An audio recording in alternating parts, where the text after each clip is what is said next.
ആഗോളതലത്തിൽ ശ്രദ്ധേയ AI കമ്പനിയായ ആന്ത്രോപിക്കിന്റെ ഏറ്റവും നൂതനവും പ്രശസ്തവുമായ ക്ലോഡ് ഫേബിൾ 5, മിഥോസ് 5 എന്നീ മോഡലുകൾക്ക് അപ്രതീക്ഷിതമായി അമേരിക്കയും മറ്റ് ഏതാനും രാജ്യങ്ങളും ഒരു മുന്നറിയിപ്പ് പോലും നൽകാതെ നിയന്ത്രണങ്ങൾ ഏർപ്പെടുത്തിയത് സാങ്കേതിക രംഗത്ത് വിദേശ രാജ്യങ്ങളെ ആശ്രയിക്കുന്ന ഇന്ത്യ അടക്കമുള്ള രാജ്യങ്ങളെ ആശങ്കയിലാഴ്ത്തിയിരിക്കുന്നു എന്ന് മാത്രമല്ല, AI രംഗത്ത് സ്വയം പര്യാപ്തതയിലേക്ക് നീങ്ങേണ്ടതിന്റെ ആവശ്യകത ഉയർത്തി കാണിക്കുകയും ചെയ്യുന്നു. നമസ്കാരം, ഞാൻ ജാസ്മിൻ. ആർട്ടിഫിഷ്യൽ ഇന്റലിജൻസ് മേഖലയിൽ ലോകം അതിവേഗം മുന്നേറിക്കൊണ്ടിരിക്കുകയാണ്. അതിനിടെയാണ് US ആസ്ഥാനമായി പ്രവർത്തിക്കുന്ന പ്രശസ്ത AI കമ്പനിയായ ആന്ത്രോപിക്കിന്റെ ശ്രദ്ധേയ AI മോഡലുകളായ ക്ലോഡ് ഫേബിൾ 5, മിഥോസ് 5 എന്നിവയ്ക്ക് അമേരിക്ക നിയന്ത്രണങ്ങൾ ഏർപ്പെടുത്തിയതും ചില വിദേശ വിപണികളിൽ നിന്ന് അവ പിൻവലിക്കപ്പെട്ടതും. ഈ സംഭവം AI അടക്കമുള്ള സാങ്കേതിക രംഗങ്ങൾക്കായി വിദേശ രാജ്യങ്ങളെ ആശ്രയിക്കുന്ന ഇന്ത്യ അടക്കമുള്ള രാജ്യങ്ങളെ സംബന്ധിച്ച് വലിയ ആശങ്ക ഉണർത്തുകയാണ്.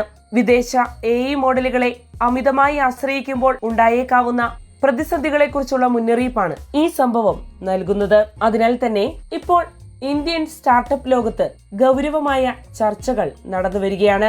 കഴിഞ്ഞ ഏതാനും വർഷങ്ങളായി ഇന്ത്യയിലെ AI സ്റ്റാർട്ടപ്പുകളുടെ വളർച്ച ശ്രദ്ധേയമാണ്. എന്നാൽ അവയിൽ വലിയൊരു വിഭാഗവും സ്വന്തമായി അടിസ്ഥാന AI മോഡലുകൾ വികസിപ്പിക്കുന്നില്ല എന്നത് യാഥാർത്ഥ്യമാണ്. പകരം അമേരിക്കയിലെയും മറ്റു രാജ്യങ്ങളിലെയും കമ്പനികൾ വികസിപ്പിക്കുന്ന ലാർജ് ലാംഗ്വേജ് മോഡലുകളെ അടിസ്ഥാനമാക്കി പുതിയ സേവനങ്ങളും ഉൽപ്പന്നങ്ങളും സൃഷ്ടിക്കുകയാണ് ഇന്ത്യയിലെ സ്റ്റാർട്ടപ്പുകൾ ചെയ്യുന്നത്. ഈ മാതൃക ചെലവ് കുറയ്ക്കുകയും വേഗത്തിൽ വിപണിയിലെത്താൻ സഹായിക്കുകയും ചെയ്യുന്നുണ്ടെങ്കിലും അതിനൊപ്പം ചില അപകട സാധ്യതകളും നിലനിൽക്കുന്നുണ്ട്. വിദേശ കമ്പനികളുടെ AI മോഡലുകളിൽ നിയന്ത്രണങ്ങളോ ഉപയോഗപരിമിതികളോ ഉണ്ടാകുമ്പോൾ അതിന്റെ പ്രത്യാഘാതം നേരിട്ട് അനുഭവിക്കേണ്ടി വരുന്നത് അത്തരം കമ്പനികളെ ആശ്രയിച്ച് പ്രവർത്തിക്കുന്ന സ്റ്റാർട്ടപ്പുകൾക്ക് തന്നെയാണ്. ഒരു സാങ്കേതിക പ്ലാറ്റ്ഫോമിന്റെ ലഭ്യത പെട്ടെന്ന് മാറുകയോ നയപരമായ കാരണങ്ങളാൽ നിയന്ത്രിക്കപ്പെടുകയോ ചെയ്യുമ്പോൾ ആ പ്ലാറ്റ്ഫോമിനെ ആശ്രയിച്ച് നിർമ്മിച്ചു വരുന്ന സേവനങ്ങൾക്ക് തിരിച്ചടിയായി മാറും. അതുതന്നെയാണ് ക്ലോഡ് ഫേബിൾ 5, മിഥോസ് 5 മുതലായ മോഡലുകൾക്ക് നിയന്ത്രണങ്ങൾ ഏർപ്പെടുത്തിയതിലൂടെ ഇന്ത്യൻ സ്റ്റാർട്ടപ്പ് ലോകം അഭിമുഖീകരിക്കുന്നതും. ഭാവിയിൽ ഇത്തരത്തിൽ ഇന്ത്യയെ പോലുള്ള രാജ്യങ്ങൾ ആശ്രയിക്കുന്ന മറ്റു മോഡലുകൾക്കും നിയന്ത്രണങ്ങൾ വന്നാൽ അത് വലിയ പ്രതിസന്ധിയാകും സൃഷ്ടിക്കുക.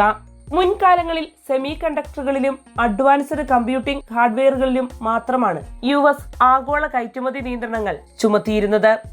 എന്നാൽ ഇപ്പോൾ AI മോഡലുകളിലേക്ക് കൂടി അത്തരത്തിലുള്ള നിയന്ത്രണങ്ങൾ അമേരിക്ക വ്യാപിപ്പിക്കുകയാണ്. ഇത് ഇന്ത്യൻ സ്റ്റാർട്ടപ്പ് ലോകത്തുണ്ടാക്കുന്ന തിരിച്ചടികൾ ചെറുതൊന്നുമല്ല. ബംഗളൂരു ആസ്ഥാനമായുള്ള ന്യൂറൽ ഓർബ്സ് പ്രൈവറ്റ് ലിമിറ്റഡിന്റെ സ്ഥാപകൻ അനിൽ ഭട്ടിന്റെ അഭിപ്രായത്തിൽ AI രംഗത്ത് രൂപപ്പെടുന്ന പുതിയ സാഹചര്യം ഒരു സാങ്കേതിക വിഷയം എന്നതിനപ്പുറം ജിയോ പൊളിറ്റിക്കൽ രംഗത്തും ചർച്ച ചെയ്യപ്പെടേണ്ട വിഷയമായി കാണേണ്ടതുണ്ടെന്നാണ്.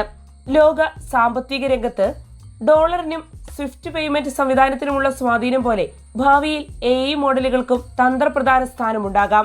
അതിനാൽ തന്നെ ഒരു രാജ്യം അല്ലെങ്കിൽ ഒരു കമ്പനി മാത്രം നിയന്ത്രിക്കുന്ന സംവിധാനങ്ങളെ അമിതമായി ആശ്രയിക്കുന്നത് ദീർഘകാല റിസ്ക് ആണെന്ന് അനിൽ ഭട്ട് ചൂണ്ടിക്കാണിക്കുന്നു. ഒരൊറ്റ AI മോഡലിനെ മാത്രം ആശ്രയിച്ച് ബിസിനസ് വികസിപ്പിക്കുന്നത് ഇന്നത്തെ സാഹചര്യത്തിൽ വലിയ വെല്ലുവിളിയാണെന്ന് ഡിജിറ്റൽ സർവീസസ് കമ്പനിയായ പേസ് ഹൈടെക്കിന്റെ CEO ഗീതു ശിവകുമാർ ചൂണ്ടിക്കാണിക്കുന്നു. ഒരൊറ്റ AI മോഡലിനെ മാത്രം ആശ്രയിച്ചാൽ അവ പിന്നീട് സേവനങ്ങൾ ചുരുക്കുന്ന സാഹചര്യമുണ്ടായാൽ ഇന്ത്യയെ പോലുള്ള രാജ്യങ്ങളിലെ സ്റ്റാർട്ടപ്പുകൾ ഉപഭോക്താക്കൾക്ക് നൽകിയ വാഗ്ദാനങ്ങൾ നിറവേറ്റാൻ കഴിയാത്ത സാഹചര്യമുണ്ടാകാമെന്ന് ഗീതു ശിവകുമാർ വിശദീകരിക്കുന്നു. ഈ വിഷയം ബിസിനസ് റിസ്കിൽ മാത്രം ഒതുങ്ങുന്നതല്ല. സൈബർ സുരക്ഷയും ദേശീയ താൽപര്യവും ഇതുമായി ബന്ധപ്പെട്ടിരിക്കുന്നു. ഇന്ത്യയിലെ ആയിരക്കണക്കിന് കമ്പനികൾ ഉപയോഗിക്കുന്ന AI അടിസ്ഥാന സൗകര്യങ്ങൾ വിദേശ നയപരമായ തീരുമാനങ്ങളാൽ ബാധിക്കപ്പെടുന്ന സാഹചര്യം രാജ്യത്തിന്റെ ഡിജിറ്റൽ ഭാവിയെ ബാധിക്കുമെന്നതിൽ സംശയമില്ല. അതിനാൽ തന്നെ സോവറിൻ AI എന്ന ആശയം ഇപ്പോൾ കൂടുതൽ പ്രാധാന്യം നേടുകയാണ്. സ്വന്തം ഫൗണ്ടേഷൻ മോഡലുകളും കമ്പ്യൂട്ടിംഗ് അടിസ്ഥാന സൗകര്യങ്ങളും ഡാറ്റ ഇക്കോസിസ്റ്റവും വികസിപ്പിക്കേണ്ടതിന്റെ ആവശ്യകത രാജ്യത്തെ വിദഗ്ധർ ചൂണ്ടിക്കാട്ടുന്നു. ചുരുക്കത്തിൽ വിദേശ AI മോഡലുകളെ ആശ്രയിച്ച് മാത്രം രാജ്യത്തെ സാങ്കേതിക ബിസിനസ് ഭാവി പണിയാനാകില്ല. മറ്റു രാജ്യങ്ങളെ ആശ്രയിക്കുന്നത് അപകട സാധ്യതയുള്ള തീരുമാനം തന്നെയാണ്. ഇന്ത്യൻ സ്റ്റാർട്ടപ്പ് ലോകത്തിന് നിലവിലെ സാഹചര്യം നൽകുന്ന ഏറ്റവും വലിയ പാഠവും അതുതന്നെയാണ്. സാങ്കേതിക സ്വയം പര്യാപ്തത ഇനിയൊരു അഭിലാഷമല്ല, ഭാവിയിലെ മത്സരക്ഷമതയും സുരക്ഷയും ഉറപ്പാക്കാനുള്ള അനിവാര്യതയാണെന്ന് ആന്ത്രോപിക്കിന്റെ AI മോഡലുകൾക്ക് മേൽ അമേരിക്ക ചുമത്തിയിരിക്കുന്ന നിയന്ത്രണങ്ങളിൽ നിന്നും നാം പഠിക്കേണ്ടിയിരിക്കുന്നു. വാർത്തയുടെ നിറം തേടി തനിനിറം.